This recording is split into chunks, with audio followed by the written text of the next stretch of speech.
Hi friends, welcome back to Extraordinary Connections and to a slightly different perspective on a place that you've seen me record before.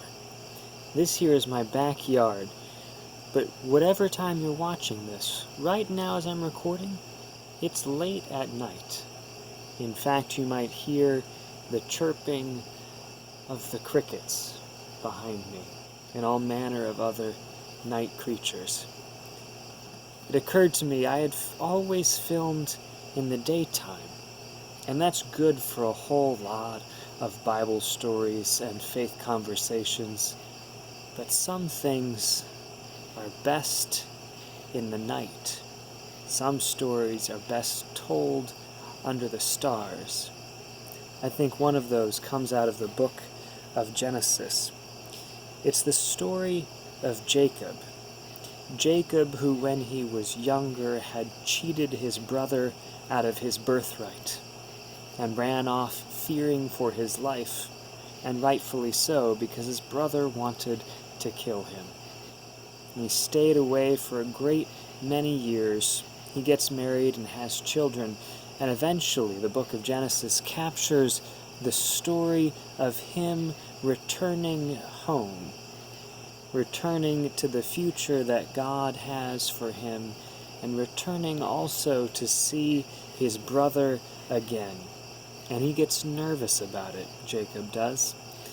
He gets reports from the servants he had sent on ahead of him that his brother is there with a large crowd of people, and so he begins to worry that his brother still wants to kill him.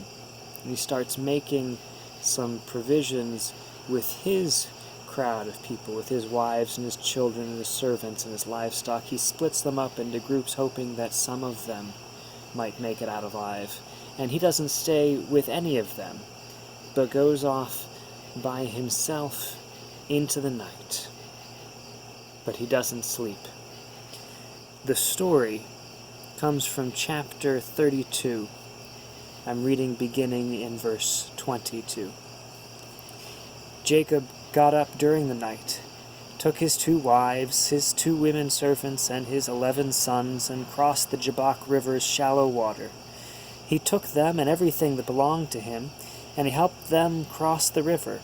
But Jacob stayed apart by himself, and a man wrestled with him until dawn broke. When the man saw that he couldn't defeat Jacob, he grabbed Jacob's thigh and tore a muscle in Jacob's thigh as he wrestled with him. The man said, "Let me go because dawn is breaking." But Jacob said, "I won't let you go until you bless me." He said to Jacob, "What's your name?" And he said, "Jacob." Then he said, "Your name won't be Jacob any longer, but Israel, because you struggled with God and with men and won." Jacob also asked and said, "Tell me your name." But he said, "Why do you ask for my name?" And he blessed Jacob there. I think this is a wonderful story on many levels, and in large part just because it opened us up to that possibility of wrestling with God in the nighttime.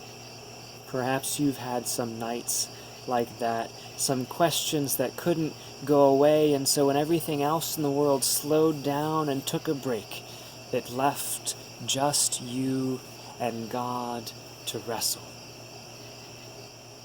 And it's a curious little story, because Jacob wins his wrestling match with God.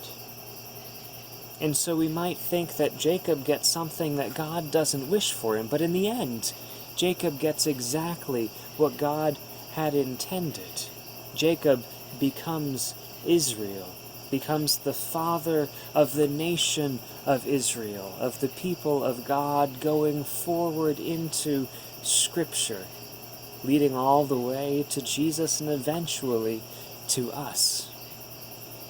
And so Jacob's wrestling match isn't so much to get something that God didn't want to give him, but was a necessary part of the process of growing.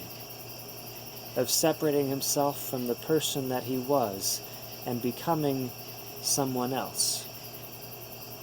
And I love the way that it ends, and Jacob says, "Tell me your name." He never learns God's name. And we have lots of names for God, but none of them quite capture who God is in the fullness that we might wish for. There's a lot to God that remains unknown, mysterious, puzzling, intriguing. There's a lot to God that remains for us to explore and learn. There's a lot to God that remains for us to wrestle with at night. And so I guess what I'm wondering for myself, and I invite you to wonder the same, is what are you wrestling with in the night? I'm just going to pause a moment for that. Sounds like a police car to pass by. What are you wrestling with in the night? What are those things from your past that haunt you, that you might wish to wrestle yourself from and into the blessing that God intends for your life to be? And then know that the wrestling may be part of the journey, that there is good work to be done wrestling and wondering in the nighttime. And so whenever you're watching this, I hope you'll remember it when the sun sets and the darkness settles in. You might find yourself wrestling through the night. Go in peace, friends.